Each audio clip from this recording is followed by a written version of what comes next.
Latviju ir jāvada patriotam. Tas ir cilvēks, tas ir patriots, kurš Latvijas intereses stāda augstāk par citām interesēm. Kā tas var būt, ka 20 gadu laikā, kopš Latvijas neatkarības vārds patriots ir kļūst nemoderns? Kā tas var būt, ka 20 gadu laikā, kopš mēs atjaunojam savu Latvijas republiku, mēs bijām bez parādiem, tagad mums ir daudzu miljardu parāds? Kā tas var būt? Kaut kas nav kārtībā. Kā tas var būt, ka mēs zinām Amerikas intereses Latvijā, Eiropas intereses Latvijā, mēs zinām Zviedru intereses Latvijā? Kā tas var būt, ka mums uzņēmumi vairāk nepiedara mums? Kā tas var būt, ka mēs maz kontrolējam banku sistēmu? Kā tas var būt, ka mēs nekontrolējam rūpniecību? Tas ir ārprāts. Tas ir viss novedis pie tā, ka mums vairāk nav patriotu. Mēs zinām Amerikas intereses, mēs zinām Sorosa intereses, mēs zinām, viņš ir visperfektākais patriots Amerikas un savu kapitālu. Kāpēc mēs zinām to? Tāpēc, ka viņš ir jau, iepircis pietiekoši daudz Latvijas cilvēku, kur strādā uz viņu. Kāpēc kapitālam ir vajadzīgi tādi cilvēki, kas atbalsta Sorosa idejas?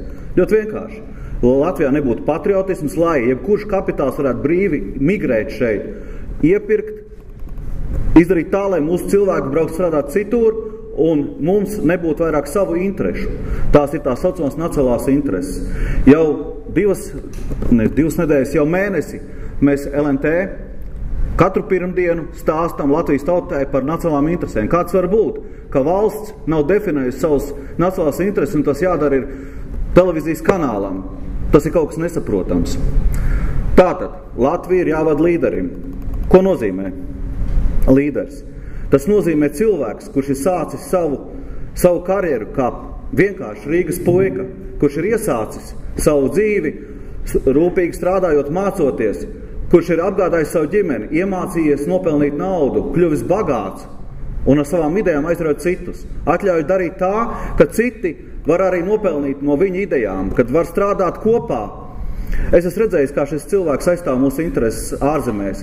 Tad, kad runā mūsu parastais birokrāts, es tā skatos un aiz kauna lien zemē. Iznāca Ainārs Hongkongā, pārstāvot Latvijas intereses pie Hongkongas, tur ķīnieši apmēram uz katram pa kādiem 100 miljoniem vismaz kapitāls. Ainārs iznāca priekšā un noprezentēja Latviju tā, kad es tā viegli piecēlos. Tieši tāpatās kā Rīgas Dināmā, kad uzvarējis kaut kur Krievijā. Es jūtos patriots, es jūtos lepns. Un es gribu tādu līderi, kuru ieraugot, es jūtos lepns. Es saprotu, ka es aiz viņu varu iet. Ainārs nav parasts cilvēks. Viņš nav tādā ziņā kā politiķis, ko mēs saprotam. Politiķis. Man ļoti patīk Ritas Strodas tas teiciens, kad viņam nav vārdu nezinu, varbūt padomāsim. Tā nav viņa leksika.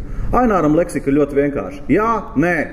Tā ir biznesa leksika. Es faktiski uzskatu, ka viņš ir vairāk biznesmenis, kas ir iemaldījies politikā, un par to es esmu ļoti priecīgs. Un es jums kā tautas kustības līderis, kurš apvienojas ļoti daudz cilvēkus, es redzu to, kā cilvēki uzticās viņam. Un tāpēc es domāju, ka šī valsts ir pelnījusi līderi, kurš ir patriots. Es esmu redzējis, kā viņš aizstāv savas nozares intereses Air Baltikā. Es esmu redzējis, kā viņš cīnās par to, lai Latvijā jau tagad mēs redzam 90 starpsavienojumu ar citām pasaules valstīm. Es redzu, kā Lietuvā un Igaunijā ir katrā tikai pa 10 starpsavienojumiem. Tātad ir atšķirība. Es esmu redzējis, kā mūsu pašu konkurences padomas līderi brūk virsū tikai tāpēc, ka tas nav godīgi pret Lietuvu un Igauniju. Kur tad ir mūsu intereses? Tā ir tā milzīga atšķirība starp politiķu, kurš saprot kaut ko no ekonomikas. Tāpēc tādam jābūt premjerministram.